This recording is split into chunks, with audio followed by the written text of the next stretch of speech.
الحمد للہ رب العالمین والصلاة والسلام علی اشرف الانبیاء وخاتم النبیین وعلی آلہ واصحابہ اجمعین الطیبین الطاہرین لمن تبع دینہم باحسان الی یوم الدین۔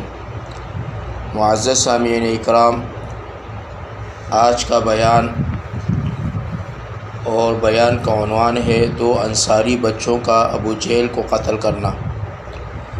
حضرات صحابہ اکرام رضوان اللہ تعالی علیہم اجمعین کو جو اللہ نے شجاعت عطا فرمائی تھی، اللہ تبارک و تعالی نے وہی شجاعت حضرات صحابہ اکرام کے چھوٹے چھوٹے منع بچوں میں بھی اللہ تبارک و تعالی نے ان کو عطا فرمائی تھی۔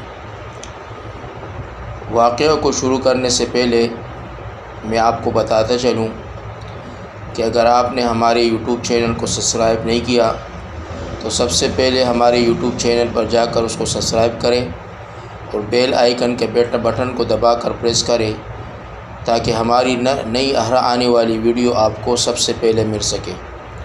تو چلو چلتے ہیں اپنے بیان کی طرف۔ حضرت عبد الرحمن ابن عوف رضی اللہ تعالیٰ عنہما مشہور اور بڑے صحابہ اکرام میں ہیں۔ فرماتے ہیں کہ میں بدر کی لڑائی میں میدان میں لڑنے والوں کی صف میں کھڑا تھا۔ میں نے دیکھا کہ میرے دائیں اور بائیں جانب انصار کے دو کم عمر لڑکے ہیں۔ مجھے خیال ہوا کہ میں اگر قوی اور مضبوط لوگوں کے درمیان ہوتا تو اچھا تھا کہ ضرورت کے وقت ایک دوسرے کی مدد کر سکتے۔ میرے جانب بچے ہیں، یہ کیا مدد کر سکیں گے؟ اتنے میں ان دونوں لڑکوں میں سے ایک نے میرا ہاتھ پکڑ کر کہا، چچا جان، تم ابو جہل کو پہچانتے ہو؟ میں نے کہا پہچانتا ہوں، تمہاری کیا غرض ہے؟ اس نے کہا کہ مجھے یہ معلوم ہوا ہے کہ وہ رسول اللہ صلی اللہ علیہ وسلم کی شان میں گالیاں بکتا ہے اور گستاخیاں کرتا ہے۔ اس پاک ذات کی قسم جس کے قبضے میں میری جان ہے، اگر میں اس کو دیکھ لوں تو اس وقت تک اس سے جدا نہ ہوں گا کہ وہ مر جائے یا میں مر جاؤں۔ مجھے اس سوال اور جواب پر تعجب ہوا۔ اتنے میں دوسرے نے بھی یہی سوال کیا اور جو پہلے نے کہا تھا وہی اس نے بھی کہا۔ اتفاقاً میدان میں ابو جہل دوڑتا ہوا مجھے نظر پڑ گیا۔ میں نے ان دونوں لڑکوں سے کہا کہ تمہارا مطلوب جس کے بارے میں تم مجھ سے سوال کر رہے تھے وہ جا رہا ہے۔ دونوں یہ سن کر تلواریں ہاتھ میں لیے ہوئے ایک دم بھاگے چلے گئے اور جا کر اس پر تلوار چلانی شروع کر دی، یہاں تک کہ اس کو گرا دیا۔ اس واقعے کو امام بخاری رحمۃ اللہ علیہ نے ذکر کیا ہے بخاری شریف کے اندر۔ اب فائدے میں علماء نے لکھا ہے یہ دونوں صاحبزادے معاذ ابن عمر بن جمعو اور معاذ ابن عفرہ رضی اللہ تعالیٰ عنہما ہیں۔ معاذ ابن عمر رضی اللہ تعالیٰ عنہ کہتے ہیں کہ میں نے لوگوں سے سنا تھا کہ ابو جہل کو کوئی نہیں مار سکتا، وہ بڑے حفاظت میں رہتا ہے۔ مجھے اس وقت سے خیال تھا کہ میں اس کو ماروں گا۔ یہ دونوں صاحبزادے پیدل تھے اور ابو جہل گھوڑے پر سوار تھا، صفوں کو درست کر رہا تھا۔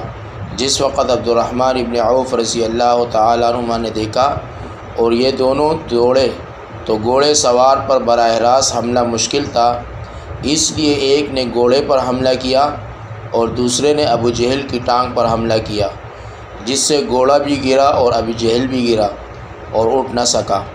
یہ دونوں حضرات تو اس کو ایسا کر کے چھوڑ آئے تھے کہ اٹھ نہ سکے اور وہیں تڑپ رہا تھا، مگر معاوض بن عفرہ رضی اللہ تعالیٰ عنہ کے بھائی نے ذرا ٹھنڈا کر دیا کہ مبادا اٹھ کر چلا جائے، لیکن بالکل انہوں نے بھی نہ نمٹایا۔ اس کے بعد عبداللہ بن مسعود رضی اللہ تعالیٰ عنہ نے بالکل ہی سر جدا کر دیا۔ حضرت معاذ ابن عمر رضی اللہ تعالیٰ عنہ کہتے ہیں کہ جس وقت میں نے اس کی ٹانگ پر حملہ کیا تو اس کا لڑکا اکرمہ ساتھ تھا، اس نے میرے مونڈے پر حملہ کیا جس سے میرا ہاتھ کٹ گیا اور صرف کال میں لپٹا ہوا رہ گیا۔ میں نے اس لٹکے ہوئے ہاتھ کو کمر کے پیچھے ڈال لیا اور دن بھر دوسرے ہاتھ سے لڑتا رہا، لیکن جب اس کے لٹکے رہنے سے دقت یعنی تکلیف ہوئی تو میں نے اس کو پاؤں کے نیچے دبا کر زور سے کھینچا، وہ کال بھی ٹوٹ گئی جس سے وہ اٹک رہا تھا اور میں نے اس کو پھینک دیا۔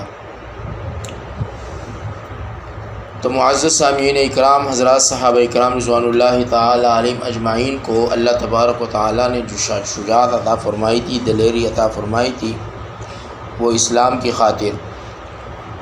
ویسے بھی عرب بڑے جنگجو اور بڑے بہادر مانے جاتے ہیں، لیکن مسلمانوں کے اندر اللہ تبارک و تعالیٰ نے یہ خاصیت کوٹ کوٹ کر بھری تھی کہ اللہ تبارک و تعالیٰ کے دین کے لیے مر کٹنا یہ ان کی مقدر میں لکھا ہوا تھا۔ صحابہ اکرام تو ایک طرف ان کے بچے بیوی، یہاں تک کہ عورتیں بھی اپنی جان نشاور کرتی تھی دین مبین کے لیے۔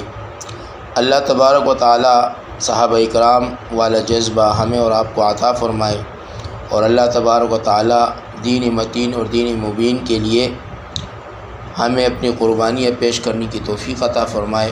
اور اللہ تبارک و تعالیٰ سے دعا ہے کہ اللہ تبارک و تعالیٰ حضور اکرم صلی اللہ علیہ وسلم والے لائے ہوئے دین کی حفاظت اور اس کی خدمت کی توفیق عطا فرمائے۔ وآخر دعوانا ان الحمد للہ رب العالمین۔ السلام علیکم ورحمۃ اللہ وبرکاتہ۔